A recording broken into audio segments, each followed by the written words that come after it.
Margot Lane. And I'm Bob Spicer.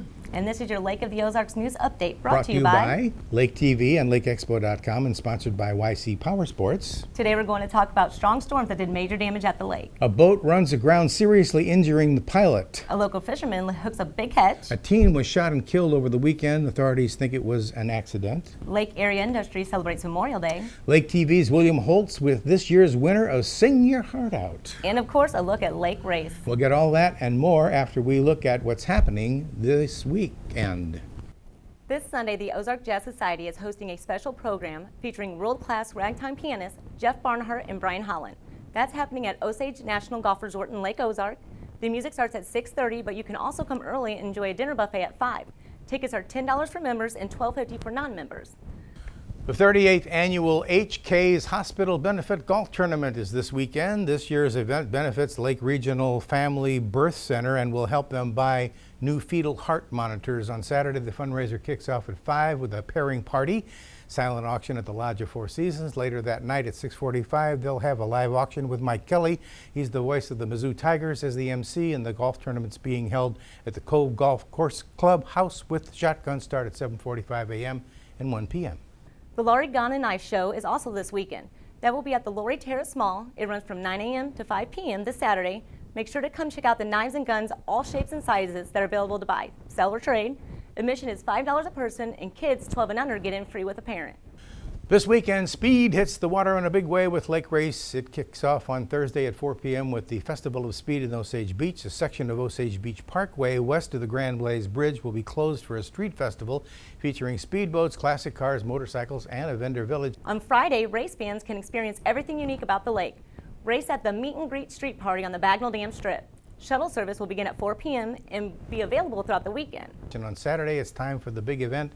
Power boats from all over will compete for their share of the race glory and cash prizes. Racing starts at 11 a.m. Watch the race by water along the race course or from Bagnell Dam and Beavers at the dam. On Sunday, a different kind of race happens, this one on foot. The Lake Race 5K starts at 9 a.m. at Beavers at the dam. There will be a cash bar at the finish line and a raffle. And at 10 a.m., the Lake Race Props and Hoses Fun Run kicks off at Beavers. Now, it isn't a run on foot, but on the water. Boats will hop to different locations with $20 raffle tickets available at each spot.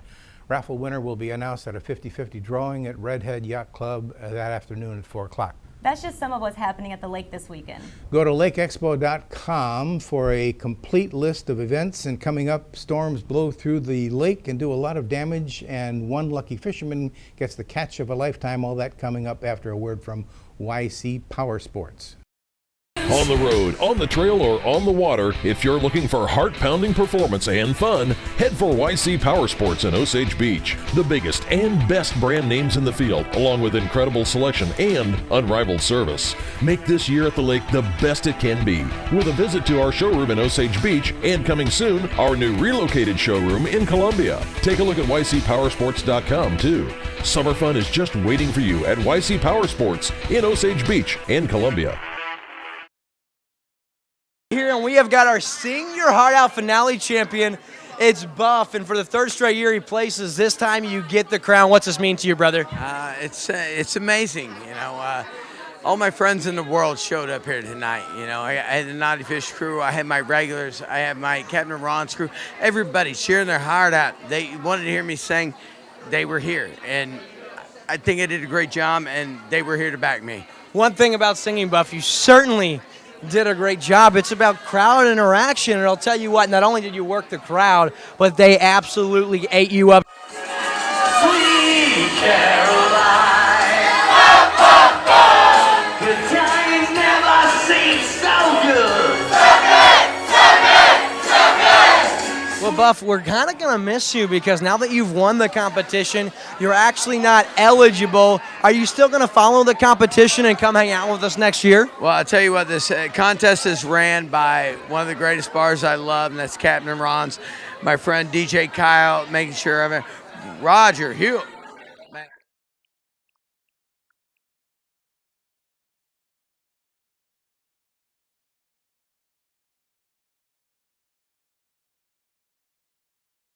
Man, I'll tell you, now that I'm ineligible, I guess I get to come back and sing one time at the finale.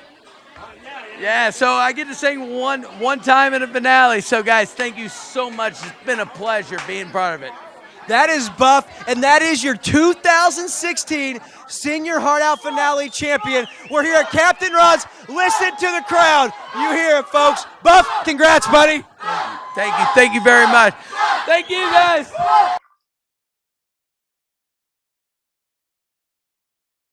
It was a truly magical day at Lake Area Industries in Camden last week as the staff and workers celebrated Memorial Day a little early. What is Lake Area Industries? Lake Area Industries is one of 90 employment facilities that's part of the extended employment opportunities for people with disabilities in the state of Missouri. And we currently fall under the guidelines of DESE, which is a Department of Elementary and Secondary Education. So we do receive some funding from DESE.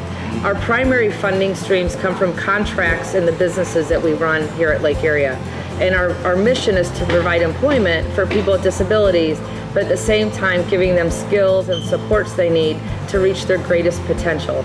We also receive funding from the taxpayers through their personal property taxes, and that comes through the board called the Senate Bill 40 board here in Camden County. Most counties have a Senate Bill 40 board when they have a workshop set up, and some of our funding comes from that. They really help us out with that gap because we are a not-for-profit. There were some awards given out, and everybody was treated to a magic show. For instance, from nothingness. Bob Spicer for Lake TV.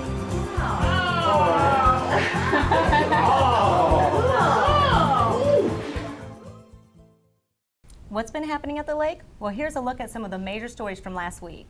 Strong storms blew through the lake area on May 26, leaving property damage, trees down, and some residents without power for several hours. About 1,000 people lost power because of lightning strikes in Osage Beach area. Even some retail shops went dark, including Hy-Vee, Target, and Lowe's in the Pruitt Point Shopping Center. On the west side, 60-mile-an-hour straight-line winds tore through downtown Versailles, causing about $75,000 in damage. The gust uprooted trees, damaged homes and vehicles, and knocked down power lines. Neighbors in Versailles worked together to clear debris up after the storm had passed. Those storms were so severe that they caused a fishing boat to capsize on Lake of the Ozarks. The Missouri State Highway Patrol says the 40-year-old Timothy Wilson of St. Louis was piloting a 99 Cobra on the main channel when heavy wind and waves capsized the boat. Wilson was wearing a life jacket, escaped safely. The boat was secured, but spent the night overturned near the shore before Lake Tow was able to get it to the next morning. A pontoon ran aground late Thursday night, and its driver was seriously injured. 47-year-old Timothy Dedeker was driving a pontoon around 13.5 mile marker of the Lake of the Ozarks after dark. He suddenly slammed into a small island and ran aground. Dedeker was taken to Lake Regional Hospital with serious injuries. The crash damaged the boat, totally dislodging the navigation console and destroying the front end. Here's hoping for a driver's quick recovery. An 18-year-old was shot and killed in Tipton last weekend. The Highway Patrol is investigating. According to the patrol, Saturday, May 28th, police officers were called to a home in Tipton. They found 18-year-old Robert Ashbaugh dead of a gunshot wound. They turned the investigation over to the Highway Patrol, and authorities say it looks like the shooting was an accident. Investigators say they think an acquaintance was horsing around with a gun, accidentally shot him. An autopsy is going to be held. A local woman is facing 6 felony charges after authorities say she tried to smuggle drugs into jail. 28-year-old Chelsea Ellis was arrested after a search warrant turned up with meth and drug paraphernalia on May 25th. Her young children were taken to a family friend by the Division of Family and Social Services when Ellis was searched at the Camden County Jail. Officers say they found a zipper pouch on her bra. In it, they report finding several bags of crystal meth, marijuana, Oxycontin pills, and syringes. The charges against her include 2 counts of possession, intent to distribute, attempting to deliver a controlled substance at a jail, and 2 counts of endangering the welfare of a child. Boaters who are careless with their wake have an increased chance of being pulled over this year. According to the Highway Patrol Water Patrol Division, Captain Matt Walls said troopers are keeping an eye out for boats that are plowing in coves. Plowing is when a boat is traveling just above the speed and it creates a huge wake that can damage or swamp earlier boats. So initially, troopers will just issue warnings to boaters who are creating an excessive wake in areas where they can do harm. So be alert and safe and watch your wake. A Warsaw man is now a record-setting angler in Missouri. Jason Reynolds hooked a spotted bass on Truman Lake using a jug line. The fish weighed 2 pounds 11 ounces with a length of 17.5 inches. Reynolds was using bluegill for bait to try to catch catfish, but instead caught a state record spotted bass. Reynolds says he can't believe he broke a state record. He almost released the fish right away, but didn't because it was hooked in the gills and he wanted to make sure it was going to live. He gave the bass to staff at the hatchery so they could nurse it back to health. but the fish didn't make it. So now it will be mounted on his wall. That's this week's news update. I'm Margot Lane, and this has been your Lake of the Ozarks news update. Thanks for watching us on Como Connect Channel 90. And watch us anytime on mylaketv.com. And of course, we're back on Channel 197. And just to remind everybody that Lake Race is coming up this weekend. Going to be a lot of boats out on the water. Going to be a lot of big boats out on the water up at the dam. So please, if you're going to be out on the lake, pilot carefully. That word comes from us from Captain Bob May of Bob's No Wake Zone. And we'll see you next time. Yes.